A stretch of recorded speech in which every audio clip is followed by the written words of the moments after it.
As war rages in Europe, a deadly pandemic continues to wreak havoc, and ruinous inflation leaves families living in fear of being able to pay their next bill. Well, what better time for an elitist ball and a pouting procession of our most pampered prima donna celebrities? The annual Met Gala in New York last night featured a gilded glamour dress code, apparently paying homage with no sense of irony to America's era of economic ascent. This as lines for food banks are through the roof. You couldn't make it up. This might just have been the most tone-deaf, self-indulgent, narcissistic orgy of vainglorious nonsense in recent celebrity history. Stars bedecked in garish and, in many cases, absolutely hideous gowns, costing tens of thousands of dollars, parading the red carpet, apparently utterly oblivious to the suffering going on in the world outside them.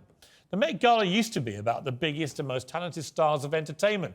Beyoncé, Lady Gaga, Rihanna, strutting down that carpet. This year was a who's who of who cares. Let's take a look at some of them. Here's Emily Radachowski, the model.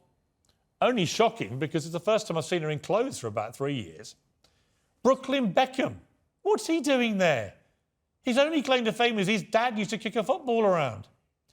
Hillary Clinton. She was described by Variety magazine as looking regal. Regal? The only regal thing about what she was wearing is it closely resembles the curtains I saw at Buckingham Palace when I went to meet the Queen.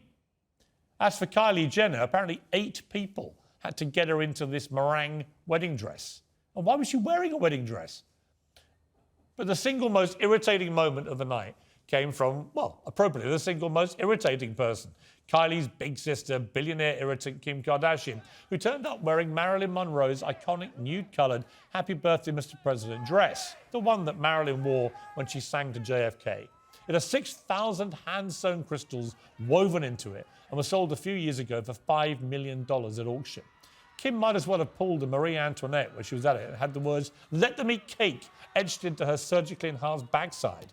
Miss Kardashian said she had to lose 16 pounds in 3 weeks to squeeze into the dress, and she is forever grateful for the moment. I'm also forever grateful that I wasn't there to risk my spleen spontaneously erupting over this disgusting desecration of one of the most famous and classiest items of clothing in Hollywood history. Poor Marilyn must be turning in her grave. And speaking of graves, and on a more serious point, what a slap in the face this all was to those who've lost loved ones to COVID, bombs and poverty this year.